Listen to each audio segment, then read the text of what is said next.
Sekalipun taun, wabah yang terjadi dahulu kala di dunia Islam begitu dahsyat. Anda tahu taun dulu kalau terjadi orang baru kena paginya ketularan bintil-bintil, sorenya meninggal, Pak. Kalau sekarang orang di swab positif, sekian belas hari dia isolasi mandiri, kemungkinannya dua, kemungkinan sembuh, kemungkinan mati. Persentasenya berapa? Sembuh 80%, Pak, mati 3%, kecil sekali.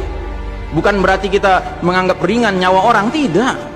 Cuman saya ingin menggambarkan betapa taun dahulu lebih dahsyat daripada yang so-called pandemi, yang lebih cocok disebut plandemi ini.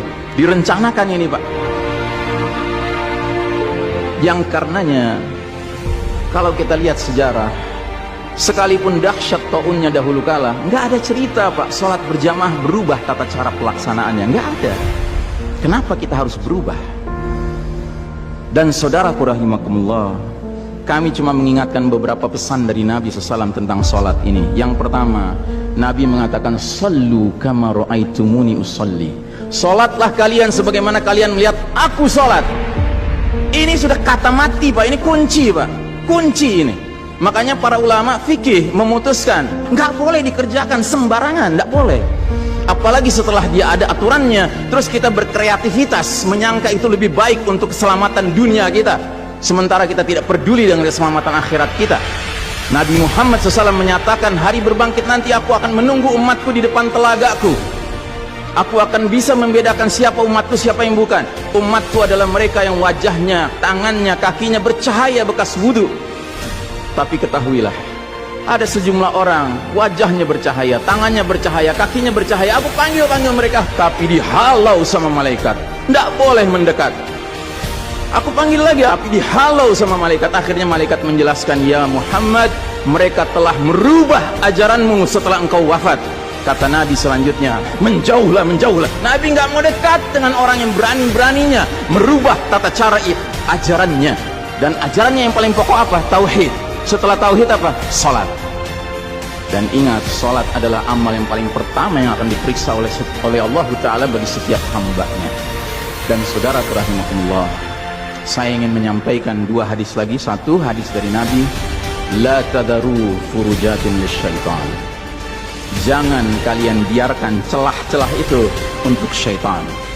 Ini Nabi Muhammad SAW yang berbicara, bukan Ihsan Tanjung. Kalau Ihsan Tanjung yang berbicara, Anda boleh tolak, Pak. Ini Nabi Muhammad SAW yang berbicara, yang kita baca salawatnya dengan harapan mendapatkan syafaatnya, dengan harapan boleh meminum air dari telaganya. Jadi kata Nabi apa? Jangan biarkan celah-celah itu menjadi tempatnya syaitan. Hari ini tidak sedikit masjid bahkan memuliakan syaitan, memberi tanda di mana syaitan hendaknya berada. Na'udzubillahi min dzalik. Mau jadi apa kita, Pak?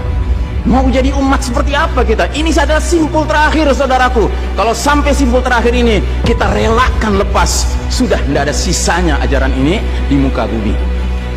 Karenanya saudaraku rahimakumullah, bagi saya urusan sholat berjamaah dan tata caranya ini bukan urusan pilihan fikih, Pak. Ini urusannya adalah urusan dengan musuh Allah Ta'ala.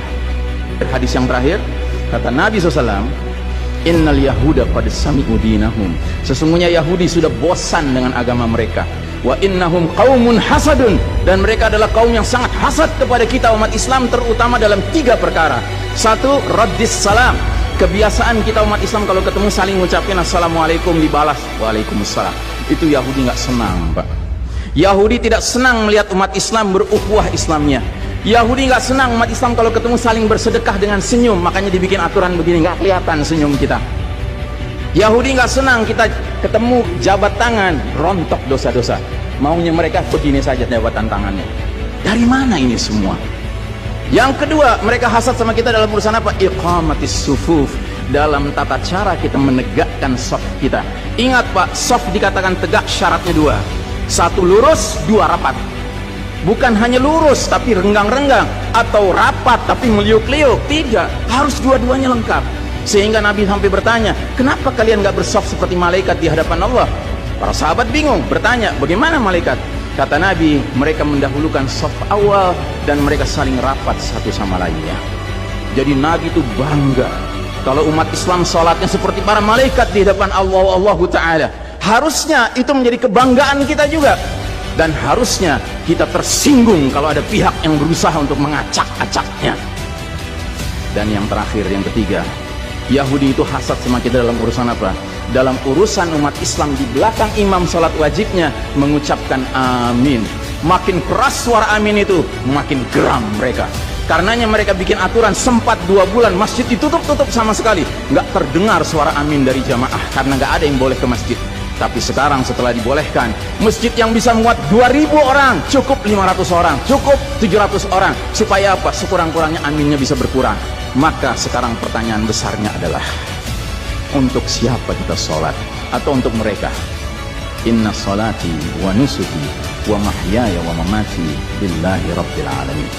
Mudah-mudahan apa yang saya sampaikan tidak membuat bapak dan ibu makan nggak kenyang, tidur nggak nyenyak, tetapi semakin sadar betapa kita sedang hidup di era penuh fitnah di akhir zaman, dan musuh-musuh Allah sedemikian sistematis, sedemikian terencananya membuat kita sadar tidak sadar meninggalkan din kita.